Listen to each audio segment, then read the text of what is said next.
আসসালামু আলাইকুম প্রিয় অষ্টম শ্রেণীর শিক্ষার্থীরা। আমি তোমাদেরকে বিজ্ঞান প্রথম অধ্যায় প্রাণী জগতের শ্রেণীবিন্যাস এটা তোমাদেরকে আমি শেখাবো। আর হলো যে এরপর আমি তোমাদেরকে এই অধ্যায়ের প্রশ্নগুলো দিয়ে দিব। তোমরা তোমরা ভিডিওটা না টেনে পুরোপুরি দেখো, তাহলে কিন্তু তোমরা সব প্রশ্নের উত্তরগুলো লিখতে পারবা। আর আমি প্রশ্নগুলো দিয়ে দেব উত্তর সহ। দেখো কি বলছে। পৃথিবীতে অসংখ্য বিচিত্র ছোট বড় প্রাণী বাস করে। এদের মধ্যে রয়েছে নানা রকম মিল ও অমিল। এই বৈচিত্র্যময় প্রাণীগুলো রয়েছে আণুবীক্ষণিক প্রাণী অ্যামিবা থেকে শুরু করে বিশাল আকারের তিমি। তার মানে আণুবীক্ষণিক প্রাণী মানে যেটা অণুবীক্ষণ যন্ত্রের সাহায্যে দেখা যায়, যেমন অ্যামিবা এককোষী প্রাণী। এটা কিন্তু আণুবীক্ষণিক প্রাণী, খালি চোখে দেখা যায় না অ্যামিবা। তাহলে এরকম অ্যামিবা থেকে বিশাল তিমি পর্যন্ত অনেক প্রাণী রয়েছে। তো প্রাণীর বিভিন্নতা নির্ভর করে পরিবেশের বৈচিত্র্যের উপর। তাহলে প্রাণীর বিভিন্নতা নির্ভর করে কিসের উপরে? পরিবেশের বৈচিত্র্যের উপরে প্রাণীর বিভিন্নতা নির্ভর করে। ভিন্ন ভিন্ন পরিবেশ ও বাসস্থানে প্রাণী বৈচিত্র্য ভিন্ন রকম হয়। বিশাল এই প্রাণী জগৎ সম্পর্কে জানা অত্যন্ত কষ্টসাধ্য। তাহলে সহজে এই সুশৃঙ্খলভাবে বিশাল প্রাণী জগৎকে জানার জন্য এর বিন্যস্তকরণ প্রয়োজন। আর এই বিন্যস্ত করার পদ্ধতিকে শ্রেণীবিন্যাস বলা হয়। তাহলে এটা তোমাদের জ্ঞানমূলক প্রশ্ন আসতে পারে, শ্রেণীবিন্যাস কি? সহজে সুশৃঙ্খলভাবে বিশাল প্রাণী জগৎকে বিন্যস্ত করার পদ্ধতিকেই শ্রেণীবিন্যাস বলে। এভাবে তোমরা লিখবা। শ্রেণীবিন্যাস প্রাণী জগৎকে জানার পথ সহজ করে দিয়েছে। তাহলে তোমরা এখানে কতে এটা মনে রাখবা যে শ্রেণীবিন্যাস কাকে বলে। তো এই অধ্যায়ে আমরা অনেকগুলো বিষয় সম্পর্কে জানবো, যে মেরুদণ্ড প্রাণী, অমেরুদণ্ড প্রাণী শ্রেণীবিন্যাস, শ্রেণীবিন্যাসের প্রয়োজনীয়তা, এগুলো সম্পর্কে জানবো। দেখো পাঠ ১ দেখো কি বলছে? প্রাণী জগতের শ্রেণীবিন্যাস। তো তোমরা তোমাদের চারপাশে ছোট বড় নানা বৈচিত্র্যপূর্ণ প্রাণী দেখতে পাও। তোমাদের ষষ্ঠ শ্রেণীতে অর্জিত জ্ঞানের ভিত্তিতে প্রাণীজগৎ সম্পর্কে নিচের প্রশ্নগুলোর উত্তর দেওয়ার চেষ্টা করো। বলছে তোমার দেখা প্রাণীগুলো দেখতে কি একই রকম? এদের সবগুলোরই কি সব মেরুদণ্ড আছে? এরা সবাই কি একই রকম পরিবেশে বাস করে? এরা সবাই কি একই রকম খাবার খায়? এরা কি একইভাবে চলাফেরা করে? তেমন অনেকগুলো প্রশ্ন। এখন এবার তুমি নিচের উত্তরগুলোর সাথে তোমার চিন্তাকে মিলিয়ে নাও। আমাদের চারপাশে আমরা যে প্রাণীগুলোকে দেখি তা সবগুলো দেখতে একরকম হয় না। এদের দেহের আকৃতি, গঠন, অন্যান্য জৈবিক কাজকর্মের প্রকৃতিও ভিন্ন। এদের কোনটির মেরুদণ্ড আছে, আবার কোনটির মেরুদণ্ড নেই। এদের কোনটি মাটিতে, কোনটি পানিতে, কোনটি গাছে বাস করে। এদের খাদ্য বিভিন্ন প্রকারের হয়। এরা যেমন বিভিন্ন অঙ্গ যেমন সিলিয়া, পা, উপাঙ্গ এগুলো দিয়ে চলাফেরা করে। আবার কোনটির কোনো চলন শক্তি নেই। তাহলে সিলিয়া, পা, উপাঙ্গ এগুলো হলো চলন অঙ্গ। পৃথিবীতে এরকম বৈচিত্র্যপূর্ণ প্রাণীর সংখ্যা আমাদের সঠিক জানা নেই। আজ পর্যন্ত প্রায় ১৩ লক্ষ প্রজাতির প্রাণী আবিষ্কৃত হয়েছে এবং প্রতিনিয়ত এদের সংখ্যা বেড়েই চলেছে। তাহলে কত লক্ষ প্রাণী আবিষ্কৃত হয়েছে? ১৩ লক্ষ প্রাণী আবিষ্কৃত হয়েছে। তো প্রতিনিয়ত কিন্তু সংখ্যা বাড়তেছে। বিপুল সংখ্যক প্রাণীর গঠন এবং প্রকৃতি সম্বন্ধে জ্ঞান অর্জনের সহজ উপায় হলো শ্রেণীবিন্যাস। তাহলে এই যে বিপুল সংখ্যক প্রাণীর, এদের গঠন, প্রকৃতি, এদের বৈশিষ্ট্য, স্বভাব, যে এগুলো সম্পর্কে জ্ঞান অর্জনের উপায়ই হলো শ্রেণীবিন্যাস। প্রাণীদেহে বিদ্যমান বিভিন্ন বৈশিষ্ট্য ও বিভিন্ন প্রাণীর মধ্যে মিল, অমিল ও সম্পর্কের উপর ভিত্তি করে শ্রেণীবিন্যাস করা হয়। এদের বৈশিষ্ট্য অনুযায়ী বিভিন্ন স্তরে বা ধাপে সাজানো হয়। তাহলে জীবজগৎকে ধাপে ধাপে বিন্যস্ত করার এই পদ্ধতিকে শ্রেণীবিন্যাস বলে।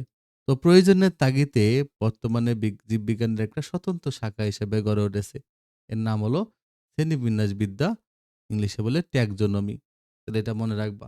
শ্রেণীবিন্যাস বিদ্যা হলো কি? ট্যাক্সোনমি। এটা জীববিজ্ঞানের একটা স্বতন্ত্র শাখা। মানে বায়োলজির অনেকগুলো পার্ট রয়েছে। তাহলে এটা একটা বায়োলজি বা জীববিজ্ঞানের একটা শাখা। এটা হলো কি? শ্রেণীবিন্যাস বিদ্যা বা ট্যাক্সোনমি। তাহলে এটা প্রশ্ন আসতে পারে, শ্রেণীবিন্যাস বিদ্যা কি? ওকে? বা শ্রেণীবিন্যাস কাকে বলে? তো প্রজাতি হলো শ্রেণীবিন্যাসের সবচেয়ে নিচের ধাপ। তাহলে শ্রেণীবিন্যাসে যদি আমরা অনেকগুলো ধাপ করি, শ্রেণীবিন্যাসের ধাপের প্রজাতি হলো সবচেয়ে নিচের ধাপ বা একক। যেমন মানুষ, কোনো ব্যাঙ, কবুতর এগুলো হলো প্রজাতি। এক একটা করে কি? প্রজাতি। কোনো প্রাণীর শ্রেণীবিন্যাস করতে হলে সেই প্রাণীকে বৈশিষ্ট্য অনুযায়ী ধাপে ধাপে সাজাতে হয়। এই সকল ধাপের প্রত্যেকটিকে যথাযথভাবে বিন্যস্ত করতে হয়।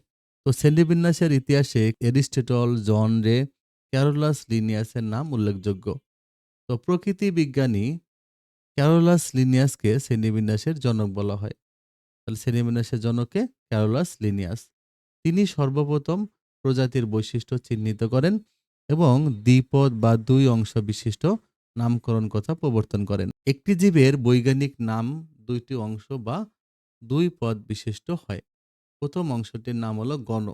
প্রথম অংশটির নাম হলো গণ আর দ্বিতীয় অংশটির নাম হলো প্রজাতি। তাহলে প্রথম অংশটি গণের নাম আর দ্বিতীয় অংশ প্রজাতির নাম। তো এই যে নামকরণকে দ্বিপদ নামকরণ বা বৈজ্ঞানিক নামকরণ বলা হয়। যেমন মানুষের বৈজ্ঞানিক নাম হলো কি? Homo sapiens. এটা হলো মানুষের বৈজ্ঞানিক নাম। এমনি বৈজ্ঞানিক নাম ল্যাটিন বা ইংরেজি ভাষায় লিখতে হয়। দেখো বৈজ্ঞানিক নাম তোমরা কি করবে? এরকম বাঁকা করে লিখতে হয়, হ্যাঁ? অথবা খাতায় লিখলে তোমরা লিখে নিচে ২ টা আন্ডারলাইন করে দিবা। এপাশে একটা আন্ডারলাইন করে দিবা, এপাশে একটা আন্ডারলাইন করে দিবা। নরমালি লিখে তাও হবে। তাহলে এই বৈজ্ঞানিক নাম মানুষের বৈজ্ঞানিক নাম হোমো স্যাপিয়েন্স, রুই মাছের বৈজ্ঞানিক নাম যেমন ল্যাবিও রুহিতা, কাতল মাছের বৈজ্ঞানিক নাম কাতলা কাতলা, মৌমাছির বৈজ্ঞানিক নাম অ্যাপিস ইন্ডিকা। তবে এরকম অনেক বৈজ্ঞানিক নাম আছে। তবে এই বৈজ্ঞানিক নামগুলো ২ টা পার্ট থাকে। তাহলে যেমন এখানে হোমো হলো গণ, স্যাপিয়েন্স হলো প্রজাতি। তাহলে মানুষের কি গণ কি? হোমো আর প্রজাতি হলো স্যাপিয়েন্স। বৈজ্ঞানিক নামে ২ টা অংশ থাকে গণ আর প্রজাতি। তাহলে এটা তোমাদের কোনো প্রশ্নের জন্য প্রয়োজন নাই। ওকে? কোনো কিছুর জন্যই প্রয়োজন নেই। তারপরে আমরা রিডিং পড়লে তোমরা জেনে যাবা এটা। আসলে দেখো ৮-২ থেকে দেখো কি বলছে? অমেরুদণ্ডী প্রাণীর শ্রেণীবিন্যাস। আধুনিক শ্রেণীবিন্যাসে সকল প্রাণী অ্যানিমেলিয়া জগতের অন্তর্ভুক্ত। তার মানে আধুনিক শ্রেণীবিন্যাসে সকল প্রাণী হলো অ্যানিমেলিয়া জগতের অন্তর্ভুক্ত। তাহলে কিংডম হলো অ্যানিমেলিয়া প্রাণীগুলো। এই শ্রেণীবিন্যাসে পূর্বের প্রোটোজোয়া পর্বটি আগের যে প্রোটোজোয়া পর্বটা ছিল সেটা হলো প্রতিষ্ঠা জগতে একটি আলাদা উপজগৎ হিসেবে স্থান পেয়েছে। তার মানে প্রতিষ্ঠা হলো একটা সাব কিংডম। তাহলে কিংডম হলো অ্যানিমেলিয়া আর হলো আর প্রতিষ্ঠা হলো সাব কিংডম মানে উপজগৎ। তো অ্যানিমেলিয়া জগতে মোট ৩৩টা পর্ব রয়েছে। এদের মধ্যে প্রজাতির সংখ্যাধিক্যের ভিত্তিতে ৯টিকে বলা হয় মেজর পর্ব আর বাকিগুলোকে বলা হয় নন মেজর পর্ব। তার মানে ৯টা হলো কি? তাহলে হলো ৯টা হলো মেজর পর্ব। ঠিক আছে? আর প্রাণী জগতে অ্যানিমেলিয়া প্রাণী জগতে মোট ৩৩টা পর্ব রয়েছে। এই ৯টি পর্বের প্রথম ৮টি পর্বের প্রাণীরা অমেরুদণ্ডী। তার মানে এই ৯টি পর্বের মধ্যে প্রথম ৮টি পর্বের প্রাণীরা হলো অমেরুদণ্ডী প্রাণী। আর শেষ পর্বের প্রাণীরা হলো মেরুদণ্ডী প্রাণী। তো সেক্ষেত্রে দেখো এটাতে কিন্তু অনেক নাম আছে। এটা তোমাদের উপরের ক্লাসে উঠলে বায়োলজির একটু পড়া। এজন্য নামগুলো একটু কঠিন হয়। তো নামগুলো মনে রাখতে হয় কারণ সব ক্লাসে এই নামগুলো তোমাদের কাজে লাগবে। দেখো এক নজরে অ্যানিমেলিয়া জগতের মেজর পর্বগুলোর শ্রেণীবিন্যাস। দেখো কি বলছে? পর্ব। তো জগৎ দেখো অ্যানিমেলিয়া জগৎ আমরা তো নাম জানি। পর্ব কি? পর্বগুলো যেমন পরিফেরা, ওকে? পরিফেরা, তারপরে Cnidaria, Platyhelminthes, nematoda, Annelida, arthropoda, mollusca, Echinodermata, chordata. এগুলো সব পর্ব। তাহলে কয়টা? ১, ২, ৩, ৪, ৫, ৬, ৭, ৮, ৯ টা। তাহলে কয়টা পর্ব? ৯ টা পর্ব। এবার এই কর্ডাটা যেগুলো আছে, এই কর্ডাটা হলো এটা হলো শুধু মেরুদণ্ডী। বাকি সবগুলো অমেরুদণ্ডী। তাহলে কর্ডাটার আবার ৩ টা উপপর্ব আছে। উপপর্ব কয়টা? ৩ টা। এটা হলো ইউরোকর্ডাটা, সেফালোকর্ডাটা আর ভার্টিব্রেটা। এদের মধ্যে ভার্টিব্রাটাকে আবার ৭ টা শ্রেণীতে ভাগ করা যায়। তাহলে অ্যানিমেলিয়া জগতে ৯ টা পর্ব আছে এখানে। আর উপপর্ব হলো ৩ টা। তো এখন ভার্টিব্রাটা উপপর্বের আবার ৭ টা শ্রেণী রয়েছে। যেমন সাইক্লোস্টোমাটা, তারপরে কন্ডেকথিস, অস্টিকথিস, উভচর, সরীসৃপ, পক্ষীকুল, স্তন্যপায়ী। তো এগুলো কিন্তু অনেক ইজি পড়া আছে। আমরা এখন এগুলো পড়বো। এগুলোতে প্রশ্ন আসে। এখন দেখো পরিফেরা খুবই ইম্পর্টেন্ট একটা। এগুলো কিন্তু ভালো করে পড়ে ফেলতে হয় কারণ এগুলো প্রশ্নের মধ্যে আসে। এটা কোন পর্বের সেটা নিয়ে তোমাকে লিখতে হবে। তা আমি তোমাদেরকে এরপরে সে প্রশ্নগুলো দিয়ে দিব। তাহলে আগে তোমরা এগুলো মুখস্থ করবে। তোমাদের মুখস্থ করতে হবে। ওকে? এই ছকটা তোমরা কি করবা? এটাও তোমরা মুখস্থ করে ফেলবা। অনেক কাজে দিবে এটা মুখস্থ করতে পারলে। দেখো পরিফেরা দেখো স্বভাব ও বাসস্থান দেখো। পোরাস শব্দের অর্থ হলো ছিদ্র। আর ফেরি মানে কি জানো? বহন করা। তার মানে যারা ছিদ্র বহন করে। তো এই শব্দ দুটি একত্রে পরিফেরা শব্দটা এসেছে। পরিফেরা পর্বের প্রাণীরা সাধারণত স্পঞ্জ নামে পরিচিত। কি নামে পরিচিত? স্পঞ্জ নামে পরিচিত।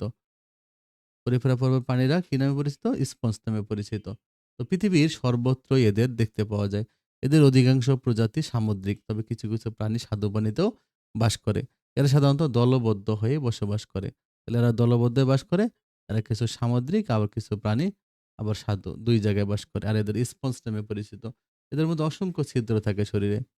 সাধারণ বৈশিষ্ট্যগুলো কি দেখো? এরা হলো সরলতমি বহুকোষী প্রাণী। বহুকোষী হলো এরা টিস্যু গঠন করে না। তারপর দেহ প্রাচীরে অসংখ্য ছিদ্রযুক্ত। এই ছিদ্রপথে পানির সাথে অক্সিজেন ও খাদ্যবস্তু প্রবেশ করে। কোনো পৃথক সুগঠিত কলা অঙ্গ ও তন্ত্র থাকে না। উদাহরণ হলো স্পঞ্জিলা আর হলো স্কাইফা। নিডারিয়া দেখো, নিডোসাইট নামক বিশেষ বৈশিষ্ট্যপূর্ণ কোষের নাম থেকেই এই পর্বের নামকরণ করা হয়েছে। দেখো শুরুতে সি আছে বাট উচ্চারণ কিন্তু নিডারিয়া। তাহলে নিডোসাইট নামক এক ধরনের বিশেষ ধরনের কোষ থেকেই এই নামকরণ করা হয়েছে। তো এই পর্ব ইতোপূর্বে সিলেন্টারেটা নামে পরিচিত ছিল। তো স্বভাব বাসস্থান দেখো, তাহলে পৃথিবীর প্রায় সকল অঞ্চলে এদের দেখতে পাওয়া যায়। এদের অধিকাংশ প্রজাতি সামুদ্রিক, তবে খাল, বিল, নদী, হ্রদ, ঝর্ণা ইত্যাদিতেও দেখতে পাওয়া যায়। এই পর্বের পানিগুলো বিচিত্র বর্ণ ও আকার আকৃতির হয়। এদের কিছু প্রজাতি এককভাবে, আবার কিছু প্রজাতি দলবদ্ধভাবে কলোনি গঠন করে বাস করে। তার মানে কলোনি গঠন করে এরা। এরা সাধারণত পানিতে ভাসমান কোনো কাঠ, পাতা বা অন্য কিছুর সঙ্গে দেহকে আটকে রাখে বা আবার মুক্তভাবে সাঁতার কাটে। তাহলে কোনো বিশেষ বৈশিষ্ট্য দিবে, তাহলে ওই পর্বের প্রাণীদের নাম লিখতে হবে। ওকে। সাধারণ বৈশিষ্ট্যগুলো কি দেখো, দেহ দুটি ভ্রূণীয় কোষস্তর দ্বারা গঠিত। তাহলে এদের দেহে দুইটা ভ্রূণীয় কোষস্তর আছে। দেহের বাইরের দিকের স্তরটা হলো অ্যাক্টোডার্ম, বাইরের স্তরটাকে বলা হয় অ্যাক্টোডার্ম, আর ভিতরের যে স্তরটা আছে এটাকে বলে অ্যান্ডোডার্ম। অ্যান্ডো মানেই ভিতর বোঝায় আর অ্যাক্টো মানে বাহির বোঝায়, আর মায়ো হলো মাঝে বোঝায়। তো তাহলে এখানে অ্যাক্টোডার্ম বাইরের দিকের স্তর আর ভিতরের স্তরকে বলে অ্যান্ডোডার্ম। তো দেহ গহ্বরকে সিলেন্টরেন বলে। এটা সিলেন্টরেন কি করে? পরিপাক ও সংবহনে অংশ নেয়। তাহলে এটা একটা গুরুত্বপূর্ণ এমসিকিউ। সিলেন্টরেন কিসে কি করে? পরিপাক ও সংবহনে কাজ করে এই সিলেন্টরেন। তো অ্যাক্টোডার্মে নিডোসাইট নামক বিশেষ ধরনের কি আছে? বৈশিষ্ট্যপূর্ণ কোষ থাকে। কি নামে? নিডোসাইট নামে বিশেষ ধরনের কোষ আছে। এই নিডোসাইটে কি করে জানো? এই নিডোসাইটে শিকার করা, আত্মরক্ষা, চলন এগুলো কাজে অংশ নেয়। উদাহরণ হলো হাইড্রা, অবেলিয়া। এই যে হাইড্রা যখন ইন্টারে যখন দেখবা, বায়োলজি পড়বা দেখবা হাইড্রা নিয়ে একদম পুরা অধ্যায় আছে। তাহলে হাইড্রা আর অবেলিয়া। তাহলে এগুলো হলো কি? এগুলো হলো এই নিডারিয়া পর্বের প্রাণীদের উদাহরণ। ওকে। প্লাটি হেলমিনথিস দেখো, স্বভাব বাসস্থান। এই প্লাটি অর্থ চ্যাপ্টা, আর হেলমিনথিস শব্দের অর্থ হলো কি? কৃমি। এই শব্দ দুটো থেকেই প্লাটি হেলমিনথিস শব্দটি এসেছে। প্লাটি আর হেলমিনথিস তার মানে চ্যাপ্টা কৃমি। এই পর্বের প্রাণীদের জীবনযাত্রা বেশ বৈচিত্র্যময়। এই পর্বের বহু প্রজাতি বহিঃপরজীবী বা অন্তঃপরজীবী হিসেবে অন্য জীবদেহের বাইরে বা ভিতরে বসবাস করে। এরা হলো পরজীবী। তবে কিছু প্রজাতি আছে মুক্তজীবী হিসেবে স্বাদু পানিতে বাস করে। কিছু প্রজাতি আবার লবণাক্ত পানিতেও বাস করে। তবে গুরুত্বপূর্ণ বিষয় এটা মনে রাখবা, পরজীবী। এরা কি? বহিঃপরজীবী, হ্যাঁ, অথবা অন্তঃপরজীবী। এই পর্বের কোনো প্রাণী ভেজা বা স্যাঁতসেঁতে মাটিতে বাস করে, যেমন যকৃত কৃমি, ফিতা কৃমি এই পর্বের অন্তর্ভুক্ত। বৈশিষ্ট্য কি দেখো, এরা দেহ চ্যাপ্টা এবং এরা উভলিঙ্গ। এরা হলো বহিঃপরজীবী এবং অন্তঃপরজীবী। এদের দেহ পুরো কিউটিকল দ্বারা আবৃত থাকে। দেহ চোষক ও আংটা থাকে। দেহে শিখা নামে একটা বিশেষ অঙ্গ থাকে, এগুলো রেচন অঙ্গ হিসেবে কাজ করে। তাহলে এটা একটা গুরুত্বপূর্ণ এমসিকিউ আসে যে শিখা কি হিসেবে কাজ করে? রেচন অঙ্গ হিসেবে শিক্ষা কাজ করে। তারপর দেখো যে পৌষ্টিকতন্ত্র অসম্পন্ন থাকে বা অনুপস্থিত থাকে। মানে এদের দেহে পুরো পৌষ্টিকতন্ত্র থাকে না। উদাহরণ কি? উদাহরণ হলো ফ্যাসিওলা আর হলো টাইনিয়া, মানে যকৃতকৃমি আর ফিতাকৃমি। ওকে, মনে রাখবা, খুবই ইম্পর্টেন্ট এটা টপিক। দেখো নেমাটোডা দেখো, তো অনেকে একে নেমাথেলমেন্থিস বলে। কি বলে? নেমাটোডাকে অনেকে বলে নেমাথেলমেন্থিস। বাসস্থান ও স্বভাব ও বাসস্থান দেখো, নেমা অর্থ হলো সুতা। নেমা মানে কি? সুতা। আর এই শব্দ থেকে এই পর্বের নামকরণ করা হয়েছে। এই পর্বের অনেক প্রাণী অন্তঃপরজীবী হিসেবে প্রাণীর অন্ত্র ও রক্তে বসবাস করে। এসব পরজীবীর বিভিন্ন প্রাণী মানব দেহে বাস করে, নানা রকম ক্ষতি করে এবং এরা মানব দেহের অনেক ক্ষতি করে। অনেক প্রাণী আবার মুক্তজীবী, যারা পানিতে বা মাটিতে বাস করে। গোলকৃমি, ফাইলোরিয়া কৃমি, চোখের কৃমি এই পর্বের অন্তর্গত। নেমাটোডা পর্বের অন্তর্গত। দেখো এদের বৈশিষ্ট্য কি? এদের দেহ নলের মতো হয়, একটু টিউবের মতো হয়, পুরো ত্বক আবৃত থাকে। পৌষ্টিকনালী সম্পূর্ণ, এদের পৌষ্টিকনালী আছে, মুখ, পায়ে ছিদ্র এগুলো আছে। শ্বসনতন্ত্র আর সংবহনতন্ত্র এই দুইটা নাই। সাধারণত এক লিঙ্গ, হলো আবার এক লিঙ্গ হয়। এদের দেহ গহ্বর অনাবৃত ও প্রকৃত সিলোম নেই। দেহের গহ্বরগুলো অনাবৃত থাকে। উদাহরণ হলো কি? উদাহরণ হলো অ্যাসকারিস মানে গোলকৃমি, আর হলো লোয়া লোয়া মানে চোখের কৃমি। এটা মনে রাখো, লোয়া লোয়া কি? চোখের কৃমি। তোমাদের কিন্তু এই পর্বগুলো, এই অধ্যায়টা একটু অন্যরকম। বাকি অধ্যায়গুলো এত ঝামেলা নেই। মানে এই অধ্যায়ে তোমাকে কিন্তু এগুলো পড়ে, পড়ে মনে রাখতে হবে। ওকে? এগুলোই থেকে তোমাকে বৈশিষ্ট্য আকারে দিবে। কোন একটা বৈশিষ্ট্য দিয়ে দিবে। তাহলে ওটা কোন পর্বের প্রাণী সেটা নিয়ে তোমাকে লিখতে বলবে। তো অ্যানিলিডা দেখো বাসস্থান। অ্যানালাস শব্দের অর্থ হলো আংটি। এই শব্দটি থেকে এই পর্বের নামকরণ করা হয়েছে। পৃথিবীতে প্রায় সকল নাতিশীতোষ্ণ ও উষ্ণমণ্ডলীয় অঞ্চলে এই পর্বের প্রাণীদের পাওয়া যায়। এদের বহু প্রজাতি স্বাদু পানিতে এবং কিছু প্রজাতি অগভীর সমুদ্রে বাস করে। এই পর্বের বহু প্রাণী স্যাঁতসেঁতে মাটিতে বসবাস করে। কিছু প্রজাতি পাথর ও মাটিতে গর্ত করে বসবাস করে। সাধারণ বৈশিষ্ট্য দেখো, এদের দেহ নলাকার ও খণ্ডায়িত হয়।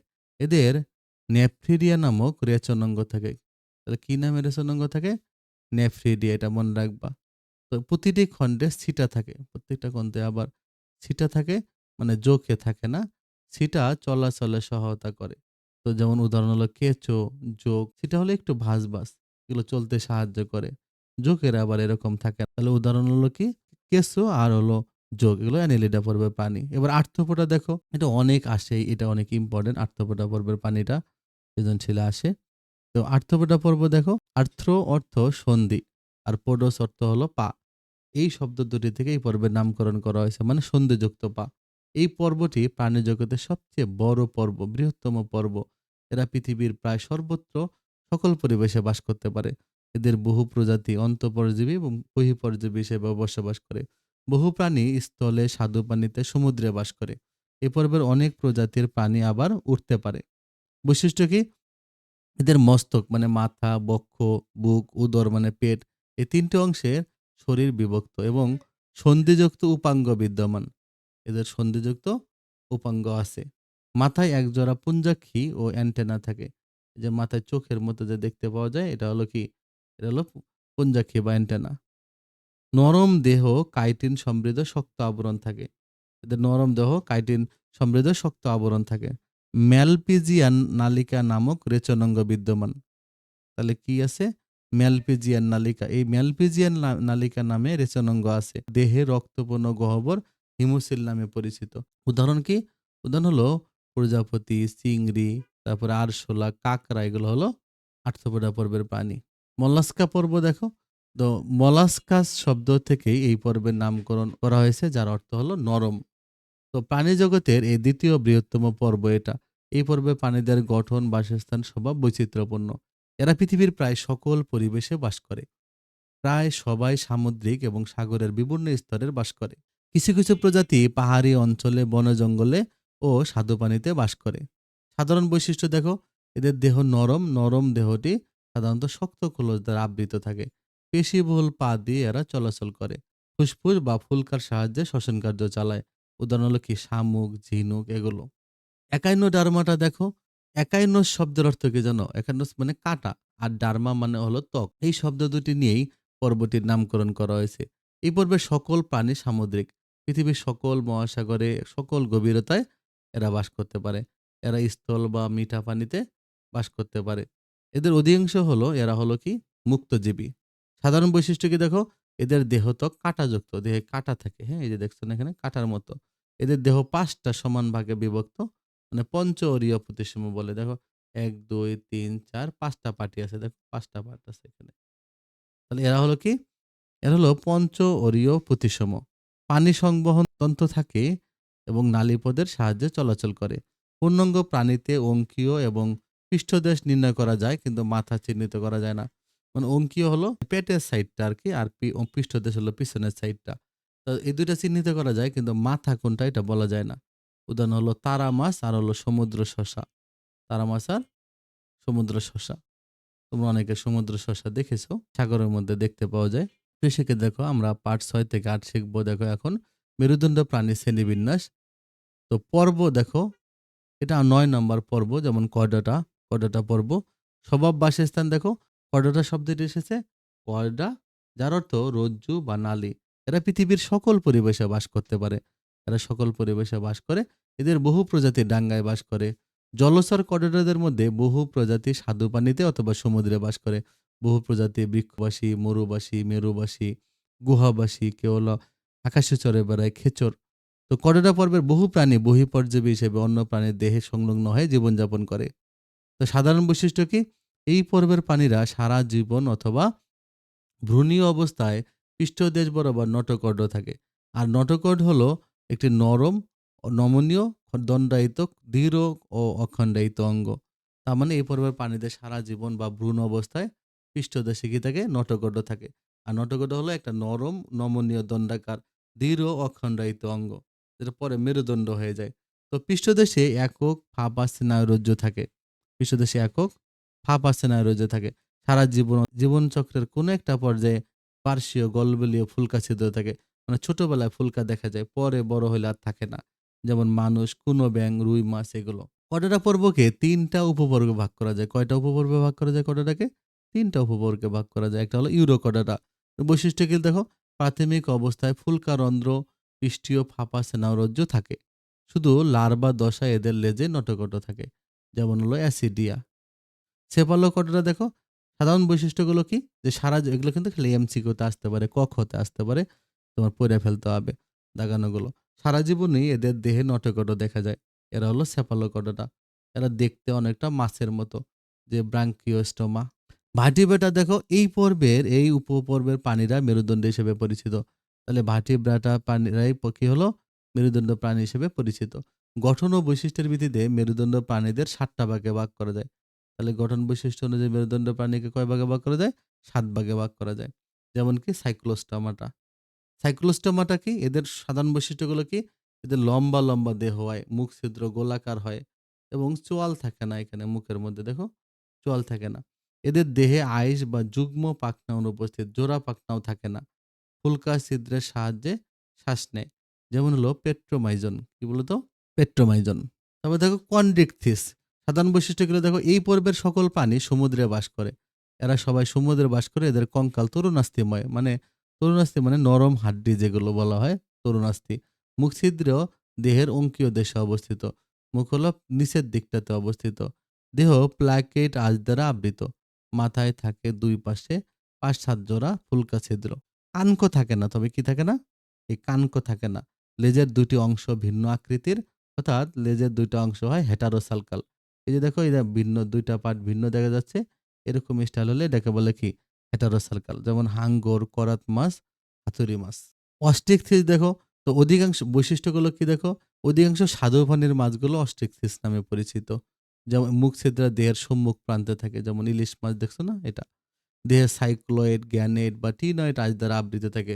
ছোট, বড়, মাঝারি বিভিন্ন টাইপের আঁশগুলো সাইক্লয়েড, গ্যানয়েড, টিনয়েড এগুলো আঁশ দ্বারা আবৃত। মাথায় ২ পাশে ৪ জোড়া ফুলকা থাকে। ফুলকাগুলো কানকো দিয়ে ঢাকা থাকে। ফুলকার সাহায্যে শ্বাসকর্য চালায়। লেজের ২ টি অংশ একই রকম থাকে। আর লেজের ২ টা অংশ হোমোসার্কাল। মানে ২ টা অংশ একই সমান থাকে। এই যে এখানে দেখো, একটাই লেজের ২ টা পার্ট দেখো, এই যে ২ টা পার্ট একই সমান দেখা যায়। উদাহরণ কি? উদাহরণ হলো ইলিশ মাছ আর হলো কি? Sea horse. উভচর শ্রেণী দেখো, তো মেরুদণ্ড প্রাণীদের মধ্যে যারা জীবনের ১ম অবস্থায় সাধারণত পানিতে থাকে এবং মাছের মতো বিশেষ ফুলকার সাহায্যে শ্বাসকর্য চালায় এবং পরিণত বয়সে ডাঙ্গায় বাস করে, তারাই হলো কি?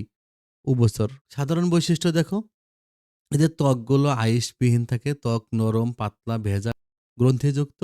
শীতল রক্তের প্রাণী এরা। যেমন দেহতে ঘাস নেই, এরা হলো শীতল রক্তের প্রাণী। এদের ত্বক নরম, পাতলা, ভেজা, গ্রন্থিযুক্ত। পানিতে ডিম পাড়ে। জীবনচক্রে সাধারণত ব্যাঙ্গাচি দশা দেখা যায়। সোনা ব্যাঙ, কুনো ব্যাঙ এগুলো। সরীসৃপ দেখো, রিপ্টিলিয়া। সাধারণ বৈশিষ্ট্যগুলো কি? এরা বুকে ভর দিয়ে চলে। এরা হলো ত্বক শুষ্ক, আইশযুক্ত। ৪ পায়ে ৫টি করে নখরযুক্ত আঙ্গুল আছে। যেমন টিকটিকি, কুমির, সাপ এগুলো। এরা হলো রিপ্টেলিয়া, হলো সরীসৃপ। পক্ষীকুল দেখো, সাধারণ বৈশিষ্ট্য কি? এদের দেহ পালক আবৃত থাকে। ২ টি ডানা, ২ টি পা ও ১ টি চঞ্চু বা ঠোঁট আছে। ফুসফুসের সাহায্যে এদের বায়ুথলি থাকায় উঠতে পারে। পাখি উঠতে পারে কারণ কি জানো? কারণ ফুসফুসের সাথে তাদের বায়ুথলি থাকে। আর ব্যাঙ যেমন শীতল রক্তের প্রাণী, পাখি হলো উষ্ণ রক্তের প্রাণী। হাড় শক্ত হয়, হালকা ফাঁপা হয়। যেমন কাক, দোয়েল, হাঁস এগুলো। স্তন্যপায়ী প্রাণী দেখো, ম্যামালিয়া। সাধারণ বৈশিষ্ট্য কি? এদের দেহ লোমে আবৃত থাকে। এদের দেহ লোমে আবৃত থাকে। স্তন্যপায়ী প্রাণীরা সন্তান প্রসব করে। তবে এরা ব্যতিক্রম আছে, যেমন হলো প্লাটিপাস। মানে স্তন্যপায়ীরা নরমালি সন্তান প্রসব করে, তো প্লাটিপাস সন্তান প্রসব করে না। প্লাটিপাস ডিম দেয়, পরে বাচ্চা হয়, বাচ্চাকে আবার দুধ খায়, অদ্ভুত একটা প্রাণী হলো প্লাটিপাস। এরা হলো উষ্ণ রক্তের প্রাণী। চোয়ালে বিভিন্ন ধরনের দাঁত থাকে। শিশুরা মাতৃদুগ্ধ পান করে বড় হয়। হৃৎপিণ্ড ৪ প্রকোষ্ঠ বিশিষ্ট। ত্বকে বিভিন্ন রকমের গ্রন্থি বিদ্যমান, যেমন মানুষ, উট, বাঘ ইত্যাদি। শ্রেণীবিন্যাসের প্রয়োজনীয়তা দেখো। শ্রেণীবিন্যাসের প্রয়োজনীয়তা কি? এটা একটা প্রশ্ন আসে। এটা তোমরা ভালো করে পড়বা যে লক্ষ, লক্ষ প্রাণীকে পৃথকভাবে শনাক্ত করা অসম্ভব ব্যাপার। কেবল শ্রেণীবিন্যাসকরণ পদ্ধতি অবলম্বন করে এই কাজটি করা সম্ভবপর হয়। তো একটি প্রাণীকে শনাক্ত করতে হলে প্রধানত ৭টা ধাপে। একটা প্রাণীকে শনাক্ত করতে হলে প্রধানত ৭টি ধাপে এর বৈশিষ্ট্যগুলো মিলিয়ে নিতে হয়। যেমন ১ম ধাপ হলো কি? জগৎ, পর্ব হলো ফিলাম, শ্রেণী হলো ক্লাস, বর্গ হলো অর্ডার, গোত্র হলো ফ্যামিলি, গণ হলো জেনাস আর স্পেসিস হলো প্রজাতি। অনেক সময় পর্বকে উপপর্ব বা সাবফিলামে ভাগ করা হয়। তো শ্রেণীবিন্যাসের সাহায্যে বিজ্ঞানসম্মত উপায়ে তাহলে সহজে অল্প পরিশ্রমে অল্প সময়ে পৃথিবীর সকল উদ্ভিদ ও প্রাণী সম্বন্ধে জানা যায়। নতুন প্রজাতি শনাক্ত করতে শ্রেণীবিন্যাস অপরিহার্য। আবার নতুন প্রজাতি শনাক্ত করতেও শ্রেণীবিন্যাস অপরিহার্য। প্রাণীকুলের মধ্যে পারস্পরিক সম্পর্কের বিভিন্ন তথ্যপত্র পাওয়া যায়। ধীরে ধীরে প্রাণীকুলের মাঝে যে পরিবর্তন ঘটেছে বা ঘটছে সে সম্পর্কে ধারণা পাওয়া যায়। তাহলে অসংখ্য প্রাণীকুলকে একটা নির্দিষ্ট রীতিতে বিন্যস্ত করে গোষ্ঠীভুক্ত করা যায়। তো প্রাণীর মধ্যে মিল অমিলের ভিত্তিতে পরস্পরের মধ্যে সম্বন্ধ আবিষ্কার করা যায় এবং প্রাণী সমগ্রে সামগ্রিক ও পরিকল্পিত জ্ঞান অর্জন করা যায়। যেমন সব এককোষী প্রাণীকে একটি পর্বে এবং বহুকোষী প্রাণীদেরকে ৯টা পর্বে ভাগ করা যায়। তাহলে শ্রেণীবিন্যাসের প্রয়োজনীয়তা কি? এটা যদি বলে তাহলে তোমরা কিন্তু এই প্রশ্নটা, এই উত্তরটা লিখে দিতে পারবা। ওকে? এবার দেখো এখানে কতগুলো এই অধ্যায়ে আমরা যা শিখলাম, কতগুলো ওয়ার্ড ছিল আর কিছু যা শিখলাম এগুলো এমসিকিউতে আসে, আবার কতেও আসে যে প্রাচীর দিয়ে ঘেরা দেহ গহ্বরকে সিলেন্টরেন বলে। তো সিলেন্টরেন কিন্তু সংজ্ঞা ছিল না। যেগুলো সংজ্ঞা ছিল না এখানে দিয়ে দিছে। যে প্রাচীর দিয়ে ঘেরা দেহ গহ্বরকে সিলেন্টরেন বলে। এটা একাধারে পরিপাক ও সংবহনের কাজ করে। আর ভ্রূণের যে সকল কোষীয় স্তর থেকে পরবর্তীতে টিস্যু বা অঙ্গ সৃষ্টি হয় তাদেরকে ভ্রূণ স্তর বলে। বহুকোষী প্রাণীর কোষ্ঠনালী এবং দেহ প্রাচীরের মধ্যবর্তী ফাঁকা স্থানকে সিলম বলে। তাহলে বহুকোষী প্রাণীদের কোষ্ঠনালী এবং দেহ প্রাচীরের মধ্যবর্তী ফাঁকা স্থানকে সিলম বলে। তো হিমোসিলের ভিতর দিয়ে রক্ত প্রবাহিত হয়। প্রাণী জগতের আর্থ্রোপোডা পর্বের প্রাণী কিন্তু সবচেয়ে বেশি। সবচেয়ে বেশি কোন পর্বের প্রাণী? এই আর্থ্রোপোডা পর্বের প্রাণী। মলস্কা পর্বের প্রাণীদের নরম দেহ ম্যান্টল দ্বারা আবৃত। মলস্কা পর্বের প্রাণীদের নরম দেহ ম্যান্টল দ্বারা আবৃত। এরা মাংসল পা দিয়ে চলাচল করে। যে সমস্ত প্রাণীকে এদের দেহের কেন্দ্রীয় অক্ষ বরাবর একাধিকবার সমান ২ অংশে ভাগ করা যায় তাকে অরীয় প্রতিসম বলে। যেমন তারা মাছ। তো কর্ডাটা প্রাণী জগতের একটা পর্ব। এই পর্বে নটোকর্ড, স্নায়ুরজ্জ, গলবিলীয় ফুলকাক্ষেত্র আছে এবং এরা কর্ডেট নামে পরিচিত। ভার্টিব্রেটা হলো উন্নত প্রাণী। এদের নটোকর্ড শক্ত কোষেরুকাযুক্ত মেরুদণ্ডে পরিণত হয়েছে। স্নায়ুরজ্জুর সম্মুখ প্রান্ত স্ফীত হয়ে মস্তিষ্ক পরিণত হয়। মস্তিষ্ক করটির মধ্যে সুরক্ষিত থাকে। জলজ ভার্টিব্রেটা ফুলকার সাহায্যে, আর যারা স্থলে বাস করে তারা ফুসফুসের সাহায্যে শ্বাসকর্য চালায়। আর ক্ষতিকর পোকাদের কি বলে? পেস্ট বলে। ক্ষতিকর পোকাদের বলে পেস্ট। তাহলে প্রিয় শিক্ষার্থী, এভাবে তোমরা অধ্যায়টা পড়ে ফেলবা। এরপরে আমি অধ্যায়ের প্রশ্নগুলো করাই দিব এবং সৃজনশীলগুলো তোমাদেরকে দিয়ে দিব। ভালো থেকো।